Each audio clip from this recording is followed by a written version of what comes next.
I tested for HIV. The longest 20 minutes of my life, if you ask me. I probably believe you all want to know the results, but before we even dive into the results, why did I do this HIV test? So here I'm sitting on my bed watching a YouTube video, an interview actually of a woman telling her story of how she got HIV/AIDS, and she was in a marriage. They were talking about committed relationship, not someone sleeping around or being promiscuous. I'm sorry, this topic weighs very, very heavy on me. If you've watched some of my videos, I have a video about my experience with HIV/AIDS, and it's something I don't take lightly. So while I was watching this video, the first painful and shocking bit for me is her narration of how she got HIV without having ever slept with any other person. She was faithful to her husband, but got infected because her husband was sleeping around, was promiscuous, was cheating, was unfaithful. And in that moment, it hit me. And when I talk of hitting, I mean hitting. I was like, holy I could actually be HIV positive right now. And not because I've been sleeping around or promiscuous, but for as long as you're in a relationship, you're in a partnership, you're having sex, you could have HIV/AIDS. And that is something that we rarely think about, especially here in the first world. I live in Germany, if you're new here, or even any other countries. People rarely get to think about that. When you're in a committed relationship, you're like, we're safe, because you're faithful, you're taking good care of yourself and your partner. You don't think your partner would do something like that to you. And then I remember when I started dating, for those of you who don't know, I'm divorced. I never took an HIV test with my partner. And I would like to say here out loud, that was very stupid. Very stupid. Very careless of me. But I guess, I don't know, I was naive. And also, love is blind. Love makes you stupid. In some cases, I had the belief that we were both on the same line, that we were both, we had been in long-term relationships. I had been married. He had been in a long-term relationship. That's what he told me. So somehow I felt safe. Of course, for the first few years, we use protection. And at some point, when you trust someone, when you feel comfortable with them, we stopped using it. But then I remember a few years later, I think I was even on holiday in Uganda, and I was like, it still nagged at me, because I'm someone, if you grew up in Africa, in Uganda, for example, and you've lost relatives and family members to HIV, you'll understand where I'm coming from. So for me, HIV/AIDS was and is still my biggest fear. So I went for an HIV test. I was like, you trust him and all that, but that was really stupid of you not to do an HIV test. So I went for a full blood work, HIV and all STDs and STIs. Lucky enough, at that time, I was negative, And recently when I was watching, that is a few days ago, when I was watching this interview, I was like, actually, I should do another HIV test. But before we get into my test and the longest 20 minutes of my life, since we also do social empowerment here, and we talk about dating, and I give you dating tips, and then I tell you about dating apps, and we talk about online dating and intercultural dating, especially, it is important for you to have all these tests before you start having sexual activity or intimate activity with this person. And especially for people who are dating interculturally, most people believe that people in the first world don't have AIDS. It is not so prevalent like you would have it in Africa, but we still have people here living with HIV/AIDS. And we're talking about people who date interculturally. That means they're also exposed to other cultures, to other societies that maybe have a higher prevalence of HIV/AIDS. Like, if you're a Kenyan and you dating a German man, most likely he has dated other Kenyan girls before, or other Ugandan girls before. So there's a possibility. I'm not saying Kenyan girls, Ugandan girls have HIV, but that is a society, that is a community where there are higher rates of HIV and higher risk of getting HIV/AIDS. So if someone is into, let's say, black girls dating African girls, probably they've slept with several other black women before sleeping with you. So the possibility of them having HIV/AIDS is also very high. And then we're not also talking about just HIV, we're talking about STDs, STIs, hepatitis. Those are things that you really, really have to keep in mind. And I had someone hit my DM and was like, do I really have to do that? I'm dating someone from France, and you think he could be HIV positive? Yes, he could be. It hit me myself, and I've been in a committed relationship for a very, very long time. I'm not someone who like would go cheating if I'm in a relationship. I'm a serial monogamist. I have a video about that. So I was sure there's no way I would have personally, gotten HIV. But then being with someone, if you're having an intimate relationship with someone, they could infect you with a disease. You can't control your partner, who they sleep with and what they do when they're not with you.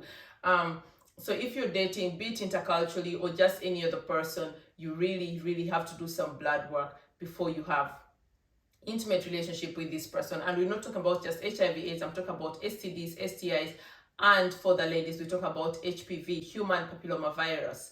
This is a virus that is spread by men. The men carry it in them, but lucky for them, they don't have any repercussions. But they'll spread it like hotcake. And what happens to us, the women, you'll end up getting cervical cancer. Yes, that's where we get the cervical cancer.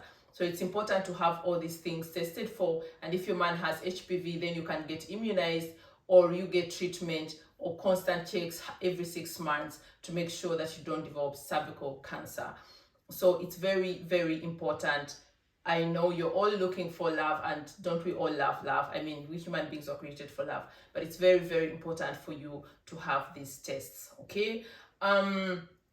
Again, like I said, I also made such a stupid mistake. I'm not judging anyone. Anyone can make that mistake. I call it stupid in my case because I knew that is no-brainer. That is something that I don't compromise about. I remember when I met my ex-husband, oh my God, before we got intimate, we tested like 6 times. We tested like normal, and then we tested also like the home tests.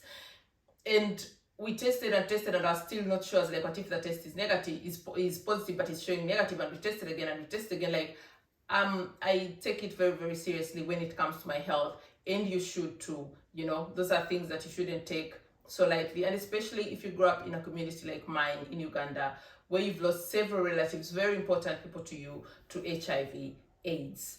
Again, like I was saying, not just when you're dating, but also in a committed relationship, partnership or marriage. Why is it important to test? I'm going to give you a very, very personal example, and that's why it weighs heavy on me. I lost an uncle, a very, very amazing uncle, to HIV/AIDS, and this is how I lost him. This uncle of mine married a woman who was actually HIV positive. She knew she was HIV positive. She was already on antiretrovirals, but never told my uncle about it. So for the longest time, my uncle would get fevers, would get like terrible flus, and no one took it seriously. They were like, oh, he's just, having a terrible cold, or he's just having a terrible flu. And this was a very highly educated uncle. But probably he thought, I'm in a committed relationship, I'm not cheating on my wife, why should we have HIV/AIDS? Unfortunately, his wife that he had married had HIV/AIDS, and she knew it, which I consider very, very evil. It really makes me angry. She never told him. I mean, even if I did something stupid and got HIV/AIDS, I would want to tell my partner so that he gets treatment. And HIV/AIDS nowadays is not per se a death sentence. We have treatment, we have medication. She didn't tell my uncle. They got 2 kids. She put her own kids on antiretrovirals without my uncle knowing. And at one point, my uncle became very ill. They took him to hospital, did blood work, and they told me HIV positive. And that's when everything came out, and yeah, okay, she had known she was HIV, blah, blah, blah. And she'd never told him. My uncle didn't live longer than 6 months. I think he lived for 6 months and died. But up to this time, the entire family, every one of us is like, had she told him, our uncle would still be living. Because guess what? This woman is still alive. She's probably going to die of old age. And our dear uncle has been long dead.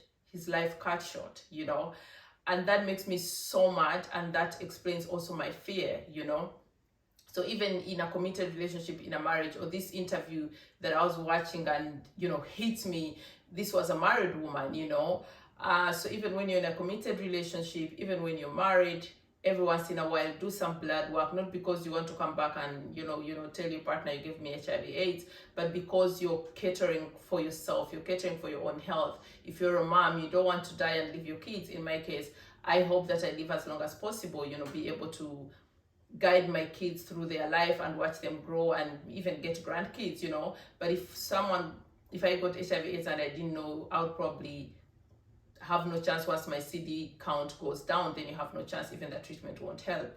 So that's why it was important for me to come and share this with you. I'm also going to be adding, the clips of my test. I filmed it. So this test that I did is a quick home test. I ordered it from Amazon. You'll see how I did it. So basically it's a test. There are different options. There's one where you can use blood, and there's one where you can use like a mouth swab. So I went for a mouth swab. It takes 20 minutes to do, and it was the longest 20 minutes of my life. Yeah, that's how bad it was. The longest 20 minutes of my life. And matters I've not been doing anything that would expose me to HIV/AIDS except having an intimate relationship with someone that, you know, should be considered my partner. I still was scared that I could be HIV positive. So I did the test. You get to see the results exactly after 20 minutes. The longest 20 minutes of my life, but it was worth it. You should try it too, definitely. And lucky enough, it turned out HIV negative. Check out the video. I'm adding it there. You're going to see it. It turned out HIV negative. Thank God. And you can't believe I was really, really scared. I was really, really nervous. I was already working out in my head. So what happens if I find out I'm HIV positive? I have to make an appointment with my GP and all that. But lucky enough, it turned out negative. And I would advise every one of you here, my lovelies, always make sure once you're in a relationship, once you're engaging into intimate activities, to have your blood work done. Do not expose yourself to unnecessary risks. Do not endanger yourself or your health for no necessary reasons. Once again, thank you so much for joining us. We're on a journey to 10K. Share, like, subscribe. Until next time.